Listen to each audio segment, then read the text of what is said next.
Damas y caballeros, uno de los eventos más conocidos por la humanidad es, sin lugar a dudas, la muerte de Jesucristo en la cruz del Calvario.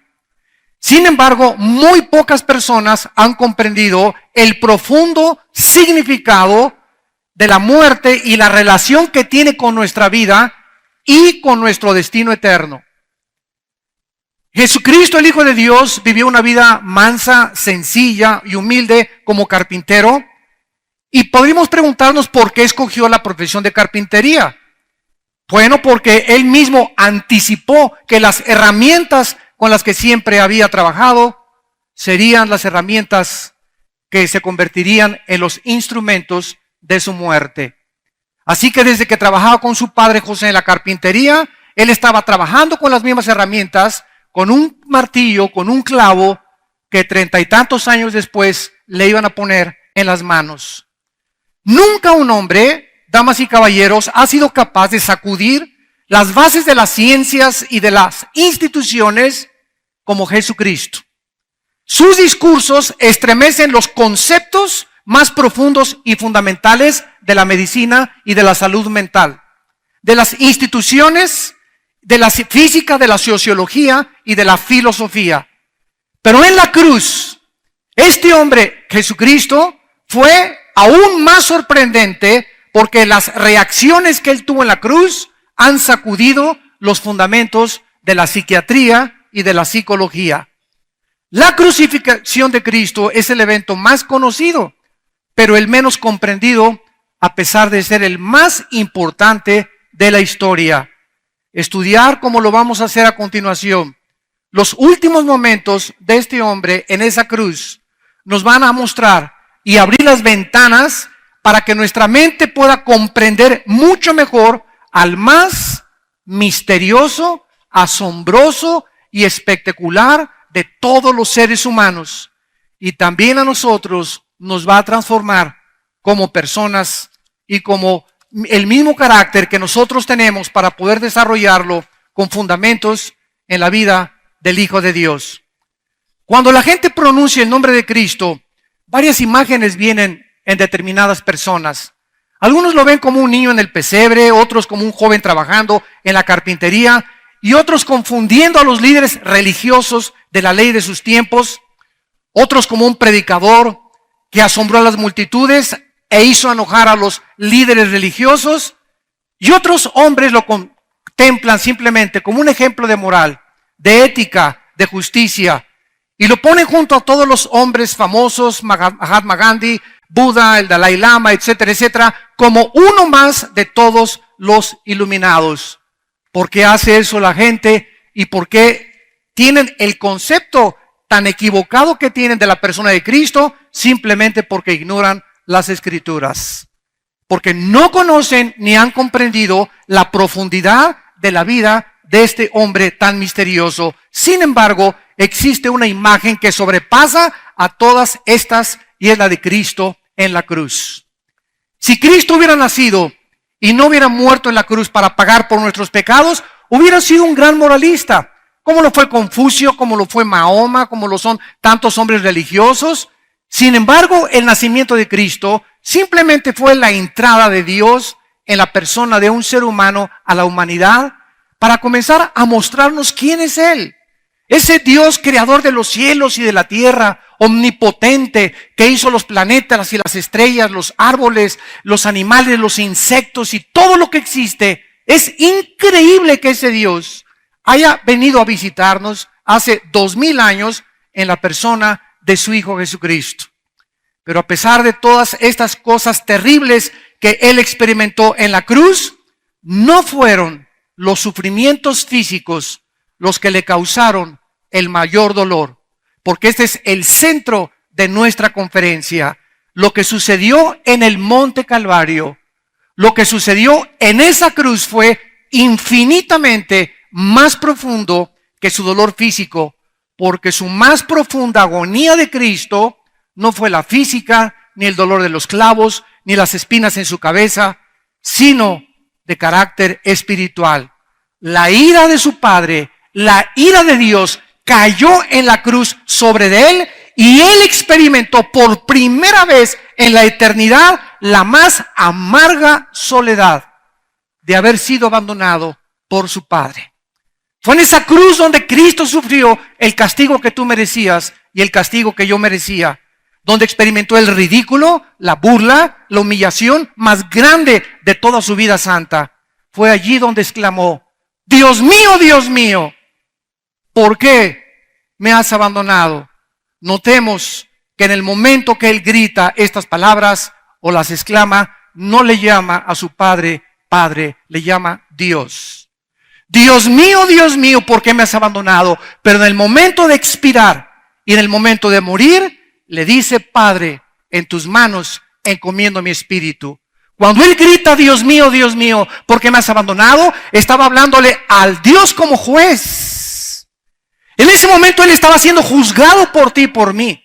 Ya no era su padre en ese momento. Dios tenía que actuar como juez y él tenía que pagar lo que nosotros habíamos hecho. Pero finalmente, cuando él pagó y nuestros pecados fueron puestos sobre su cuerpo, finalmente pudo exclamar: Padre, en tus manos encomiendo mi espíritu.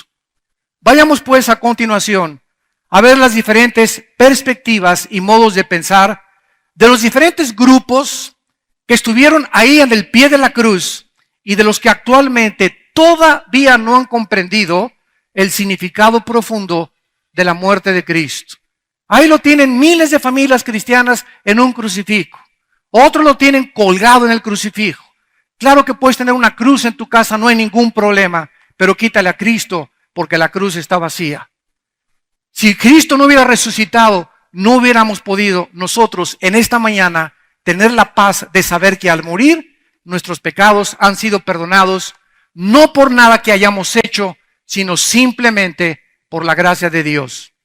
Veamos 3 preguntas que vamos a contestar en esta mañana. La primera: ¿qué fue lo que la multitud en esa época, hace 2000 años, pudo presenciar o contemplar esa tarde de la muerte de Cristo?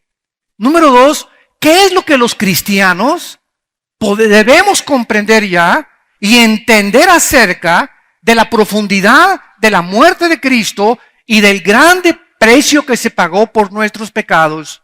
Y en tercer lugar, muchos de ustedes que tal vez nos oyen por primera vez, van ustedes a comprender por primera vez y a entender y a decidir qué cosa vas a hacer saliendo por esa puerta con Jesucristo, el Hijo de Dios. Veamos en primer lugar lo que la multitud presenció como el evento más asombroso y misterioso de la historia. En el momento que Cristo muere, había el pueblo, la multitud, la prole. En ese momento, toda esta gente, había muchos que habían sido sanados por él. Habían sido liberados de demonios de él. Habían visto sus milagros. 8 días antes, levantaron las palmas el domingo de Ramos gritando: Hosana, Hosana, salve el que viene en el nombre del Señor. 8 días después, algo cambió su carácter. Fueron transformados por la presión de la multitud, lo que se conoce como psicosis colectiva, donde fueron absorbidos en ese momento por lo que estaba pasando y no sabían ellos realmente si era o no era Jesucristo, el Hijo de Dios. En segundo lugar estaban los líderes religiosos, los judíos, los expertos y los conocedores, los teólogos en aquel tiempo. En ese momento los judíos no podían comprender cómo podía ese hombre colgado en la cruz llamarse el Hijo de Dios cuando su ley, la Torá, bajo el Antiguo Testamento, estaba escrito en el libro de Deuteronomio: maldito el que es colgado en un madero. Entonces la asunción de los judíos fue: este hombre, ¿cómo puede llamarse el Hijo de Dios cuando nuestra misma ley, la ley que él dice que vino a cumplir, nos compromete a calificarlo como una maldición? Y claro que ellos estaban en lo correcto. Y Cristo no violó la ley. Efectivamente, Cristo en la cruz estaba siendo hecho una maldición en tu lugar y en mi lugar. Porque maldito es, dice Gálatas capítulo 3, el que no permanezca en las obras de la ley. En otras palabras, Dios les dio los 10 mandamientos a los judíos. Y se los dio para demostrarles que no hay nadie, ni Abraham, ni Isaac, ni Jacob, ni Noé, ni David, ni el Papa, ni ninguna monja, ningún obispo. No existe ninguna persona en la historia que haya cumplido los 10 mandamientos. Porque si tú fallas en uno, te haces culpable de los 10. La justicia y la santidad de Dios demanda que cumplamos los 10 mandamientos. Dios demanda de nosotros perfección. Y cuando yo veo la ley como un espejo, me doy cuenta que soy incapaz de alcanzar ese estándar, esa norma que Dios demanda de nosotros. Y esta es la razón por la cual Dios dio la ley, para que viéramos su santidad, para que viéramos nuestra falta de capacidad y la inadecuidad de cumplir lo que Él nos demanda. Y en ese momento correr a la cruz y abrazar la cruz y ver al único que ha cumplido los 10 mandamientos y decirle: Señor, ten misericordia de mí. Soy incapaz de cumplir, no tengo el poder ni las fuerzas. Soy débil, mi carne es débil, no puedo hacer las cosas que tú me mandas. Señor Jesucristo, entra en mí y dame el poder en el Espíritu Santo de comenzar a caminar una vida nueva contigo. Este es el mensaje del Evangelio de la Biblia, que Dios nos salva por la gracia. Y la maldición bajo la cual el mundo se encuentra desde que nacimos hasta que morimos es la maldición de que no podemos cumplir las leyes de Dios. Dios entonces toma nuestro lugar en la cruz. Cristo cumple la ley a la perfección. Nunca hubo mancha, nunca hubo una mala palabra, nunca hubiera pecado Jesucristo si no hubiera podido hacerse el Salvador. Y cuando muere en la cruz del Calvario, Dios acepta su sacrificio y nos lo ofrece a nosotros, porque de tal manera amó Dios al mundo que nos dio a su Hijo Jesucristo, para que cualquiera de ustedes que en Él cree no se pierda, mas tenga la vida eterna. Y había también otra tercera parte, otra tercera clase de personas al pie de la cruz: los filósofos griegos, los expertos en el arte de pensar. Todos esos filósofos que en aquel tiempo prevalecía el epicureanismo y el misticismo y toda la razón pura y el placer de los hedonistas, discípulos de Zenón, discípulos de Sócrates, de Aristóteles, etcétera, etcétera. Toda esa mente de la filosofía griega que influyó con el helenismo, la cultura de los romanos, ahí se encontraban en la cruz.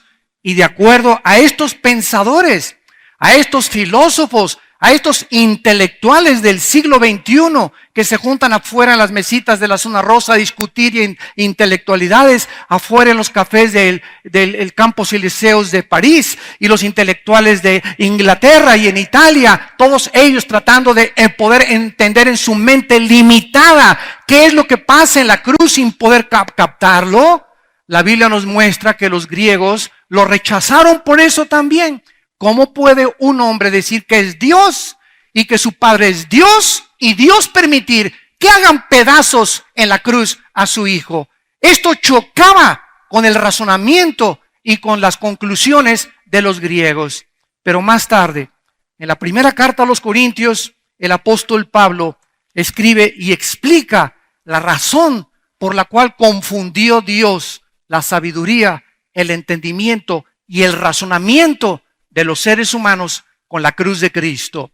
Dice 1 Corintios capítulo 1, versículo 18, porque la palabra de la cruz es locura a los que se pierden, pero a los que se salvan, esto es a nosotros, es poder de Dios. Pues está escrito: destruiré. Ya Dios había escrito anticipada y siglos antes que Él iba a destruir cuando Él viniera a su Hijo la forma de pensar de los seres humanos. Porque los seres humanos por naturaleza creemos que tenemos que hacer algo para salvarnos. Irnos a la villa de 1 kilómetro de rodillas, golpearnos la espalda con un chicote para sangrar, no comer en 30 días, hacer ayunos, sacrificios, o ritos o ceremonias o liturgias, cumplir con lo que nuestra religión nos demanda. La Biblia nos da un mensaje completamente diferente. Y la Biblia nos muestra que ninguna obra que podamos hacer, ningún sacrificio que podamos hacer, Aunque dieras todo tu dinero antes de morir a la iglesia, nada de estas cosas te va a salvar. Porque si así fuera, la muerte de Cristo fue un desperdicio. Vamos a ver si comenzamos a seguir esta línea de lógica elemental. Si hubiera algo que pudiera garantizarnos el cielo sin la muerte de Cristo, ¿por qué tuvo que Cristo que sufrir lo que sufrió? ¿Por qué tuvo que convertirse en un guiñapo humano? ¿Por qué tuvo que sufrir los clavos y el abandono de su Padre si había otras formas de poder salvarnos? Estos griegos comenzaron a tener toda esta clase de razonamientos y dice la Biblia, destruiré la sabiduría de los sabios y desecharé el entendimiento de los sabios. Y Dios pregunta, ¿dónde está el sabio? En esta mañana Dios te pregunta, dime, ¿quién es para ti la persona más sabia? ¿Albert Einstein? ¿Stephen Hawking, los físicos matemáticos? Dime para ti, ¿quién es la persona más sabia? Y tú puedes contestar, bueno, físicamente, matemáticamente, químicamente, psicológicamente, etcétera, etcétera. Pero cuando Dios nos muestra quién es el sabio, nos está preguntando, ¿quién tiene la capacidad de comprender a Dios? De entender por qué el mal existe en el universo. De por qué Dios permitió que Satanás, que Lucifer se convirtiera en su adversario y permitir que él siga haciendo de las cosas. La gente chocan contra esto. Porque si Dios es bueno y misericordioso, permite tsunamis, porque permite terremotos, porque permite tragedias. Todos estos pensamientos son válidos. Tenemos una mente que Dios nos ha dado, pero nuestra mente limitada nunca vamos a poder entenderlo hasta que vengamos a la Biblia, aceptemos a Jesucristo y el Espíritu Santo nos abra la calabaza que tenemos aquí adentro y podamos traspasar la limitación intelectual con la que nacimos, porque todos los que han tratado de comprender a Dios sin la ayuda del Espíritu de Dios se han vuelto locos, han acabado en un hospital psiquiátrico, se han vuelto homosexuales o han querido morirse o drogarse antes de tiempo. Como fue Friedrich Nietzsche, como fue Jean-Paul Sartre, como fue Alberto Ingersoll, como fue Russell, como fueron todos los grandes ateos del siglo XX y como lo son los del siglo XXI. Personas amargadas contra una persona que no existe. Los ateos están enojados contra alguien que no existe, por el amor de Dios. Jesús, María y el burrito que los acompaña. Por eso es que es insostenible filosóficamente el ateísmo. Yo siempre que me encuentro un ateo le pregunto, ¿eres ateo principiante? ¿Eres agnóstico, escéptico? ¿En qué lugar te calificas? ¿A dónde fuiste que no encontraste a Dios? No has salido ni siquiera del DF. Estos hombres, los filósofos griegos, comenzaron a tratar de disputar en sus mentes limitadas, como lo siguen haciendo miles de personas, entre comillas, intelectuales, y la Biblia dice, ya que en la sabiduría de Dios, el mundo no conoció a Dios mediante nuestra sabiduría, agradó a Dios salvarnos por la locura de la predicación. Dios nos trae un mensaje y esto es lo que hace el mensaje de la Biblia completamente diferente al de todas las religiones, damas y caballeros. Todas las religiones, sin ninguna excepción, enseñan la salvación haciendo algo bueno, portándote bien, haciendo buenas obras, sacrificios o cumpliendo con los sacramentos o con las disposiciones, liturgias y ritos de la religión. Venimos a la Biblia y nuestra mente choca y nos dice Dios, no tienes que hacer nada, simplemente cree lo que yo hice en tu lugar en una cruz.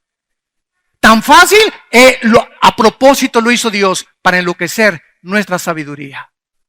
Para que no nos salvemos conforme a lo que nosotros creemos, que perteneciendo a una religión, todas las religiones son buenas porque todas llevan al mismo lugar, todas las religiones llevan al mismo lugar, al infierno. Cristo dijo, nadie va al Padre si no es por mí. Y este radicalismo de Cristo es el objeto de la persecución y el objeto del odio precisamente del mundo, por haber sido tan radical y traer un mensaje que choca con la sabiduría y el razonamiento de los seres humanos. Y dice a continuación Dios, ¿dónde está el disputador de este siglo? Pues ya que en la sabiduría del mundo no conocimos a Dios, Dios nos salvó por la sabiduría de la predicación. Porque los judíos piden señales. Haz un milagrito. ¿Cuánta gente, igual que los judíos, que haga un milagro? Herodes tenía a Cristo enfrente. Hazme un milagro y a lo mejor voy a creer que tú eres realmente el Mesías. Y Cristo se negó a hacer esos milagros. ¿Por qué? Porque tampoco es la salvación a través de los milagros.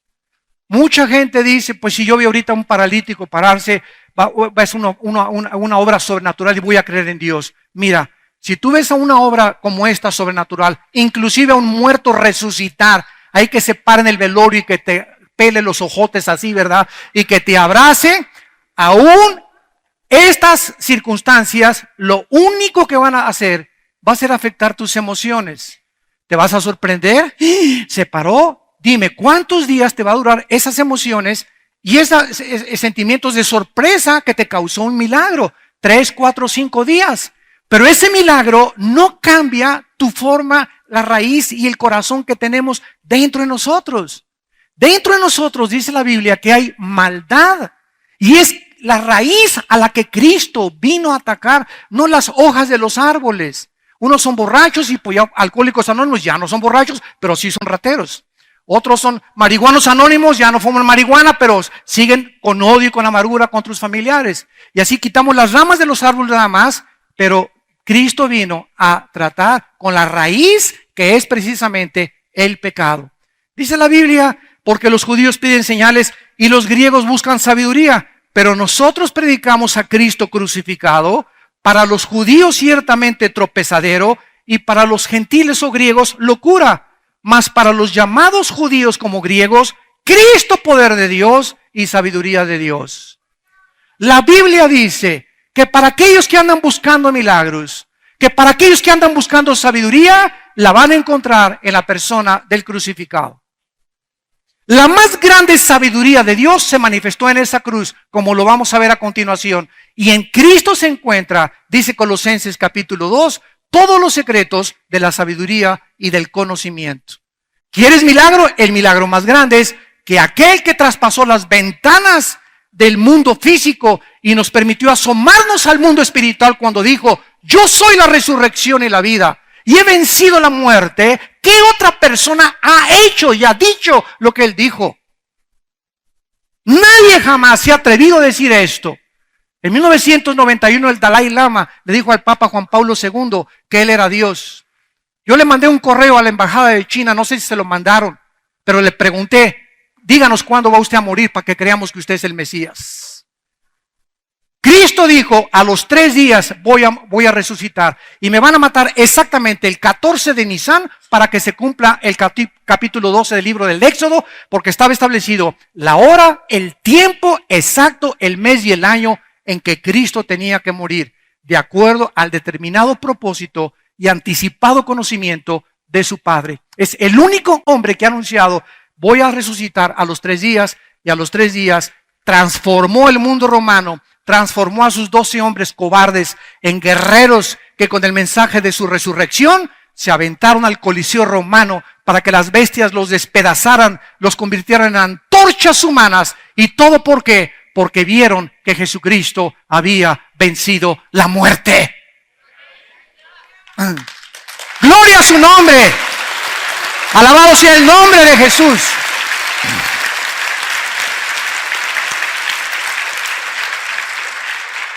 ¿Qué otro mensaje más digno, más celestial, más santo, más sacro puede existir para un mundo como el que nos rodea?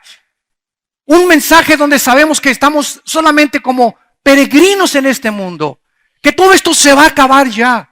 Y cuando estemos en las glorias que Dios va a manifestarse, vamos a voltear hacia atrás, damas y caballeros, y vamos a ver los sufrimientos que pasó este mundo y todas las vicisitudes y tribulaciones como una mala noche en un hotel, comparado con las glorias que nosotros se han de manifestar. Y en aquel día podremos decir, valió la pena seguir a Jesucristo. Y tenemos a un tercer grupo de personas, los soldados romanos. Fue por quienes Cristo dijo, perdónalos porque no saben lo que hacen. Estos eran hombres entrenados, pagados con un salario para poder hacer torturar, eran expertos en hacer sufrir a las víctimas. Era lo más común en sus vidas. Y estos hombres, ¿verdad?, eran crueles, sanguinarios, Y realmente no les importaba si él decía que era el Mesías, jamás lo vieron, jamás lo oyeron, no sabían nada de lo que ellos estaban haciendo, estaban cumpliendo órdenes del gobierno romano.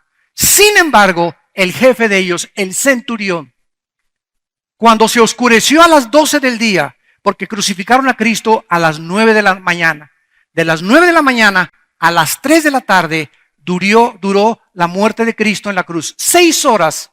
6 porque 6 en la Biblia es el número del hombre, porque en el sexto día fuimos creados de acuerdo al libro del Génesis. Entonces, él, el Hijo del Hombre, se identificaba con la raza humana al morir en el número 6, en 6 horas, para pasar al número 7, a la perfección, a un Cristo glorificado. Y vemos que este centurión, que fue el que ordenó que lo latiguearan minutos, horas antes, este centurión que le dijo, pégale más fuerte a los clavos, cuando fue levantado Cristo y comenzó a oír las palabras que este hombre pronunciaba en la cruz, sin odio, sin amargura, sin rencor, acordándose de su madre, acordándose del ladrón junto a la cruz, psicológica o psiquiátricamente. Los mismos expertos en la salud mental dicen que una persona cuando es presa del dolor más exhaustivo dentro de su corazón, el dolor más excruciante, no tienes ni tiempo de pensar en nadie porque piensas en ti nada más. Y Cristo estaba muriendo, pero con un dolor tremendo de los clavos, todas las articulaciones nerviosas, sus huesos, las coronas de espinas. Y ahí, en este dolor, Cristo le dice a Juan, Juan, ahí está tu madre, María, ahí está tu hijo. Estableciendo la familia espiritual antes de morir, acordándose de su mamá. ¿Cuántos de ustedes, al contrario, llegan al éxito y llegan a la cumbre, como la fama, y se olvidan hasta de su mamá? Qué tristeza, ¿verdad? Y este hombre, Jesucristo, que no quiso venir a traer el éxito para el hombre conforme al mundo, sino que en el más profundo sufrimiento se acuerda de su madre, estableciendo la familia espiritual. Escucha al ladrón junto a la cruz que le pudo haber dicho, que no me molestes ahorita, no ves lo que estoy sufriendo. Y le voltea y le dice al ladrón, hoy estarás conmigo en el paraíso. Y el centurión romano, al ver todas estas cosas, volteó hacia la cruz y dijo, este hombre verdaderamente era el Hijo de Dios. Él había visto miles de crucificados y jamás se había enfrentado con la muerte y las palabras de este hombre, la templanza, el carácter tan sublime que Jesucristo manifiesta en la cruz del Calvario. Y para otras personas, Cristo ha sido un iluminado, como ya dijimos, un revolucionario, hasta como gurú lo han tachado ya, como un simple gurú. Y esta es la razón por la cual Cristo quiere que tú, que has venido a escuchar, y los que escuchan este mensaje a través de la televisión y el internet, quiere que tú tengas otro concepto de Él. Y esta es la razón por la cual Él insistió en que sus discípulos supieran quién era Él. Cuando una vez iba caminando por el campo y les dijo a los discípulos en Mateo capítulo 16, ¿quiénes dicen los hombres? A ver, díganme, ¿qué dice la gente de mí? Y le contestaron, bueno, dicen que eres Juan el Bautista resucitado. Otros dicen que eres Elías. Otros dicen que eres un profeta. Y entonces Cristo se voltea y les pregunta a los discípulos, ¿y ustedes quiénes dicen que yo soy? Y Pedro lo toma el Espíritu de Dios y le apunta a Cristo y le dice, tú eres el Cristo, el Hijo del Dios viviente. En ese momento Cristo le responde a Pedro, dichoso seas, Pedro, porque las palabras que están saliendo de tu boca no vienen de ti. Mi Padre las ha puesto en tu boca para que conozcan que yo soy el Hijo de Dios. ¿Puedes tú en esta mañana decir, Cristo es el Hijo de Dios y es mi Señor y mi Salvador? Y dejar de pensar ya que solamente fue un gurú, un iluminado, un gran profeta, como todos los demás que han pesado el mundo. De ninguna manera podemos clasificarlo en estos rangos. Jesucristo es y tiene que ser para tu vida tu Señor y tu Salvador, o no es nadie absolutamente, ni ningún significado, ni ningún propósito tiene para tu vida, tu matrimonio, tus hijos y tu destino eterno. En segundo lugar, vemos nosotros que la multitud comienza a presenciar algo que es completamente diferente a todos los demás que habían sido crucificados, porque 3 fenómenos sucedieron misteriosamente. Número 1, dice Mateo capítulo 27, versículo 45. Y desde la hora sexta, o sea, a las 12 del día, hubo tinieblas sobre toda la tierra hasta la hora novena, que son las 3 de la tarde. De las 9 a las 12 del día, todo fue con luz. 4 de sus palabras Cristo las expresó durante las primeras 3 horas mientras estaba colgado en la cruz del Calvario. Y las últimas 2 palabras, cuando gritó, ¿por qué me has abandonado? Y en tus manos encomiendo mi espíritu, las pronunció en las últimas 3 horas, de las 12 a las 3 de la tarde. Y vemos nosotros que la misma naturaleza manifestaba su quebranto ante la muerte de Jesucristo. Era como si el sol se hubiera rehusado a brillar ante este espectáculo y ante este escenario. Durante estas 3 horas, damas y caballeros, Dios oscureció el mundo y la vista de todos los seres humanos. Nadie pudo ver en esas 3 horas la transacción que hubo entre el cielo y la tierra. Era el secreto entre el Padre y el Hijo. En esas 3 horas el Padre y el Hijo se encontraban antes de que el Padre abandonara a su Hijo. En esas 3 horas misteriosas en las que nadie se pudo asomar, gritaban los griegos, ¿quién podría imaginarse que el autor de la vida estuviera asistiendo a la muerte de su Hijo? ¿Quién podría comprender que por primera vez en la historia un padre está contemplando que a su hijo lo están sacrificando y tiene el poder para rescatarlo y lo deja morir en manos de sanguinarios pecadores? Recordemos que aquí es cuando Cristo le dice, Dios mío, Alai, Dalai, lama sabactani, que significa, Dios mío, ¿por qué me has desamparado en hebreo? Al entregar Cristo en estas 3 horas de oscuridad, el Espíritu al Padre, abre la ventana más importante del universo. Nos abre la ventana hacia la eternidad. Nos revela que el Espíritu no es lo mismo que el cerebro, señores ateos. Y los que creen que el cerebro solamente es el resultado de reacciones químicas. Aquí nos revela Cristo que el espíritu no es lo mismo que el cerebro, que poseemos algo más allá de lo que el mundo físico llama el metabolismo cerebral, algo que la Biblia llama el espíritu. Y cuando Jesús le entrega el espíritu, algo sale de él, su cuerpo lo entierran 3 días y el espíritu se va al Padre. Cuando tú mueras y cuando yo muramos, no importa que te cremen, no importa que acabes en la panza de un tiburón, o quemado, o bajo un terremoto, en un accidente de un avión, no importa lo que al cuerpo le pueda suceder, dentro de nosotros existe lo más valioso, que este libro que se llama la Biblia es el único en los billones de volúmenes de literatura que existen, el único que nos dice que somos espíritu, tenemos un alma, vivimos dentro de un cuerpo. Es el único libro que nos da el mensaje de la eternidad, que nos abre las ventanas del más allá, que nos muestra la importancia de no vivir para nosotros mismos en este mundo, sino vivir para los demás. Porque ese es el secreto de la felicidad. En segundo lugar, el velo del templo se rasga. Para aquellas personas que no estén completamente estudiadas respecto a la teología cristiana, en el Antiguo Testamento había un tabernáculo que era como un rectángulo que Dios le dio a Moisés para que el pueblo de Israel se reuniera las 12 tribus alrededor de este tabernáculo, que era un rectángulo donde la presencia de Dios se encontraba dentro de un cuartito que se llamaba el lugar santísimo. Ahí se encontraba el arca que ahorita los judíos en Israel están esperando que aparezca para volver otra vez a repetir los sacrificios y reconstruir el templo judío. Bueno, esta arca se encontraba en este cuartito y junto al lugar santísimo se encontraba otro cuartito, o sea, eran 2 cuartos divididos por un velo.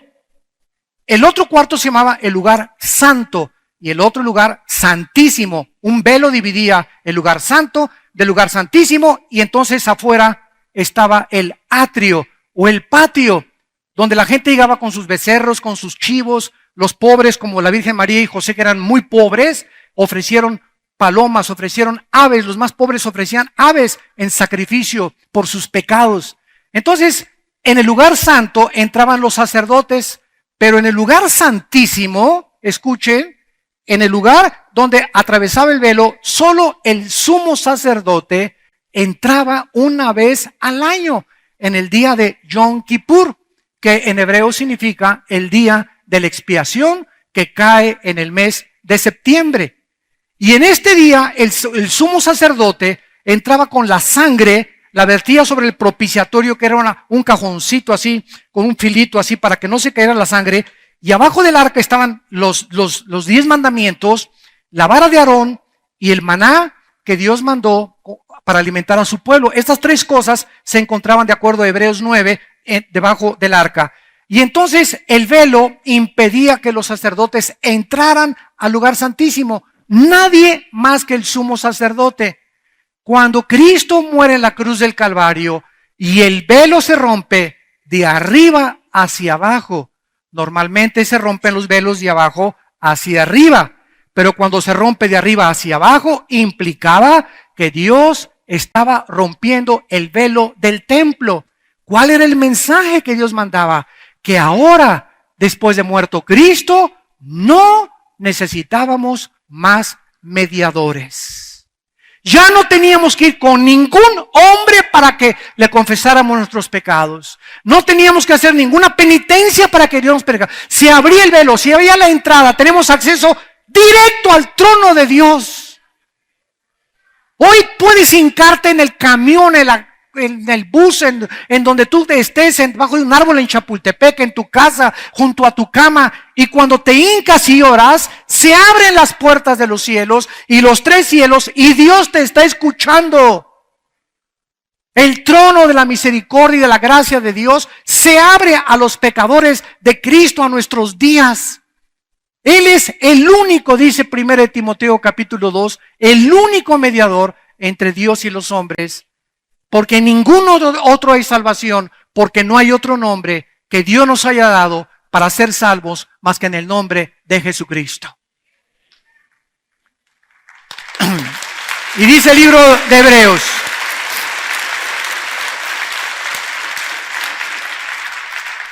el libro de Hebreos lo explica de esta manera en el capítulo 10, versículo 11. Hebreos 10, versículo 19, perdón. Así que, hermanos, teniendo libertad para entrar al lugar santísimo. Esto estaba prohibido en el Antiguo Testamento. Nadie más que el sumo sacerdote podía entrar ahí. Tenemos libertad, Hebreos 10, 19, por la sangre de Jesucristo, por el camino nuevo y vivo que Él nos abrió a través del velo. Ven cómo los apóstoles, después de que muere Cristo, nos explican todo. En sus cartas, en sus epístolas, nos explican todo lo que pasó en esa cruz, para que ya no sigas viendo telenovelas, por el amor de Dios, para que estudies más la Biblia, para que la memorices, para que la reflexiones, para que puedas ser una persona que puedas compartir este mensaje. El mundo no sabe realmente todavía lo que significa la muerte de Jesucristo. Y dice la Biblia: acerquémonos con corazón sincero, en plena certidumbre de fe, purificados los corazones de mala conciencia y lavados los cuerpos con agua pura. Hay una sola condición para acercarnos a Dios una vez que Cristo ha muerto. Una sola condición, y es con sinceridad. Cuando caigas para orar delante de Dios, analiza tu corazón, porque Él conoce los secretos más íntimos de nuestra vida interior. Y es ridículo, absurdo, que alguien quiera acercarse a Dios sin confesar sus pecados, sin limpiar primero la suciedad que traes. Porque si tú no te limpias esa suciedad, si escondemos nuestros pecados, no puedes prosperar. El que confiesa sus pecados prosperará y alcanzará misericordia. Pero si los confesamos, Él es fiel y justo para perdonarnos y limpiarnos de toda maldad. Pero no vengas con hipocresía delante de Dios, decirle: Señor, sana a mi esposa, o te pido que me sanes, y mañana me van a operar. Y hermano, le pido que ore por mi abuelita. Dile a tu abuelita que se convierta primero. Llévale primero la salvación. A Dios no le interesa tanto la sanidad del cuerpo como la sanidad del pecado. Que podamos entender eso. Cuando somos libres del pecado y sanados del pecado, Él nos sanó con sus llagas, dice Isaías 53, y se refiere a la enfermedad del pecado y no del cuerpo. La del cuerpo vendrá hasta la resurrección. Mientras viene la resurrección, seguiremos enfermándonos todos. Y todos los cristianos podemos tener cualquier enfermedad también. ¿Por qué? Porque estamos en un cuerpo corruptible que todos los días se está siendo consumido por la ley física de la entropía. Y esto fue precisamente lo que sucedió en el Calvario, que el velo se rompe y finalmente se abrieron los sepulcros. Dice Mateo capítulo 27, versículo 51 al 53. Y se abrieron los sepulcros. Y muchos cuerpos de santos que habían dormido se levantaron y saliendo de los sepulcros, después de la resurrección de Él, vinieron a la santa ciudad y aparecieron a muchos. El centurión y los que estaban con él, guardando a Jesús, visto el terremoto y las cosas que habían sido hechas, tuvieron en gran manera temor y dijeron, verdaderamente, este era el Hijo de Dios. Después de que Jesucristo muere, comienzan a abrirse las tumbas de algunas personas que habían muerto para que se cumpliese la fiesta de Dios en el Antiguo Testamento que se llamó la fiesta de los primeros frutos. Esta gente que resucitó junto con Cristo se llaman los primeros frutos y son la garantía de lo que Cristo dijo en el capítulo 5 de Juan antes de morir. Cristo dijo en el versículo 28, no se maravillen, porque vendrá la hora cuando todos los que están en los sepulcros oirán su voz. Y los que hicieron lo bueno saldrán a resurrección de vida, mas los que hicieron lo malo a resurrección de condenación. Damas y caballeros, está establecido que muramos una sola vez. No hay reencarnación, no hay purgatorio, no hay limbo, no hay transmigración de las almas. Todas estas son filosofías, hipótesis, especulaciones de hombres. La Biblia nos asegura que después de la muerte no hay más que dos lugares, el cielo o el infierno. Tomando en cuenta esto que Cristo dijo, qué importante es que tú hagas en esta mañana esta decisión por el Hijo de Dios, porque ninguno de nosotros sabemos si mañana amanecemos. Ninguno sabemos si ahorita saliendo aquí a 2 cuadras perdemos la vida. Ninguno sabe si mañana o a esta hora estaremos vivos, menos el año que entra. La Biblia dice, cuando oigas su voz, no te endurezcas, porque hoy es el día de tu decisión, hoy es el día de tu salvación. Ven a la cruz ahora que Cristo te está llamando y te está diciendo que Él vive y que Él dio su vida por ti en una cruz para que tú puedas vivir eternamente. Es maravilloso este mensaje porque finalmente la multitud presenció la gracia de Dios para la salvación. 2 ladrones y asesinos colgaban al lado de Cristo, a punto de pasar a la eternidad, como muchos de ustedes, como muchos de nosotros, para ser juzgados. Porque la Biblia dice que en el momento que tú mueras y que yo muera, va a haber 2 juicios. Un juicio ya tuvo lugar en la cruz. Los cristianos ya fuimos juzgados por nuestros pecados. La salvación no la podemos perder porque fue por gracia, fue un regalo que Dios nos imputó por su justicia y su vida inmensurablemente santa y celestial. Pero las personas que mueran sin Cristo van a ser enfrentadas al juicio, dice Apocalipsis 20, del 11 al 15, por sus pecados, y Dios va a abrir los libros, y ahí en un libro, todos los millones de seres humanos, dice la Biblia, que hemos pasado por este mundo desde el día de la creación de Adán y de Eva, todos van a ser enfrentados como en una película con sus pecados, y entonces Dios tendrá la razón ante los ángeles y ante el tribunal del universo de poder decir, aléjense de mí al fuego preparado por el diablo y sus ángeles. Y en ese momento, como dijo una señora hace mucho tiempo, ay, doctor Alducin, yo creo que Dios es tan bueno y misericordioso que no va a permitir que nadie, todos vamos a estar con Él al final de la vida, porque no creo que Dios mande a nadie al infierno. Y yo le contesté, amén, doña Chole, amén. Dios no manda a nadie al infierno, ellos se van solitos.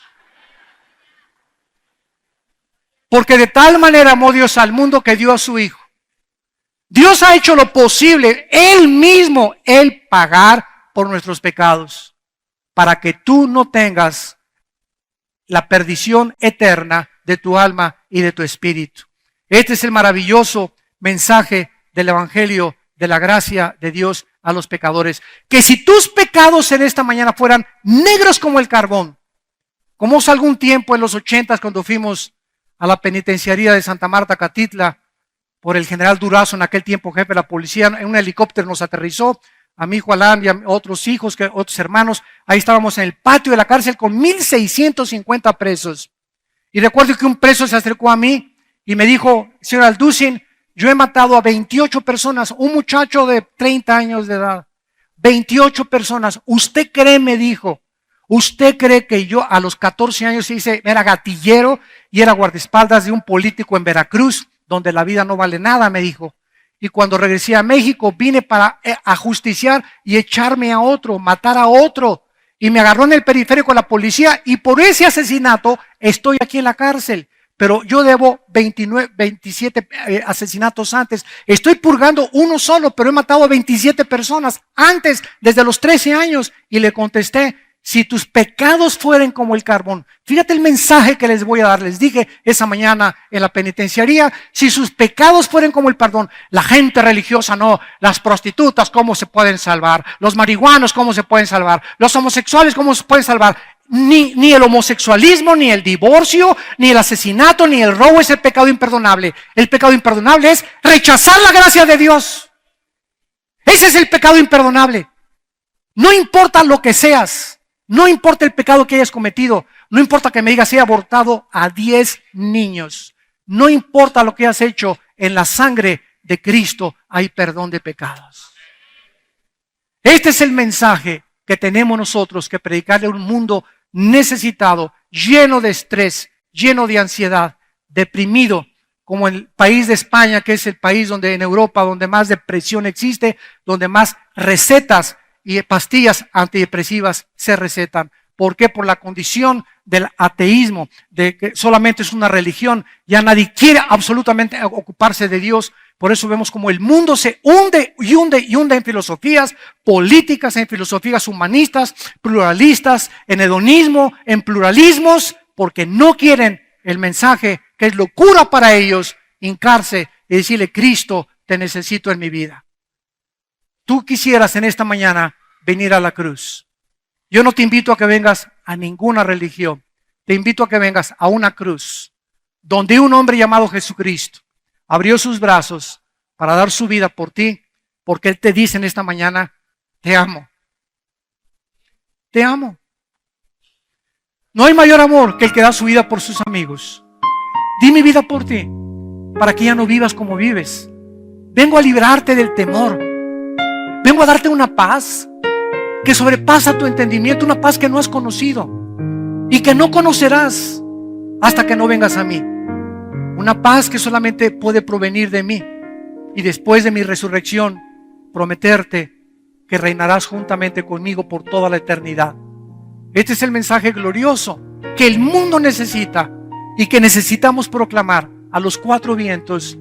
Jesucristo es el Hijo de Dios, es el Salvador del mundo, el Mesías prometido, el único camino, la verdad y la vida. Las personas en esta mañana que quieran hacer esta decisión para invitar a Jesucristo, ahí desde tu lugar, te pido que inclines tu cabeza. Incline su cabeza ahí desde sus lugares, los que gusten, y dile estas palabras con todo tu corazón. Señor mío y Dios mío, gracias por permitirme oír este mensaje a través de la Biblia, donde me dices que me amas, que diste tu vida por mí, que te sacrificaste en mi lugar, que esos clavos que te pusieron en las manos, esa corona de espinas en tu cabeza, y esos clavos en tus pies eran simplemente decirme lo que el pecado hace en mi vida. Tú fuiste convertido en un guiñapo humano en la cruz. No te reconocía nadie en esa cruz. Y eso es lo que el pecado hace. Nos convierte en monstruos. Ya después nadie nos reconoce porque nos deshumanizamos por este pecado. Que creo que en esa cruz tú pagaste por él. Creo que en esa cruz, Señor Jesucristo, con tu sangre me limpias de todas mis maldades. Creo que a los 3 días resucitaste de los muertos, que venciste la tumba para traerme el mensaje de la esperanza de la eternidad. Que si pongo mi fe en ti en esta mañana y te entrego mi corazón, tú me prometes, porque tú no puedes mentir, porque eres Dios, que viviré contigo y reinaré contigo por toda la eternidad. Me arrepiento de mis pecados, de toda mi vida pasada,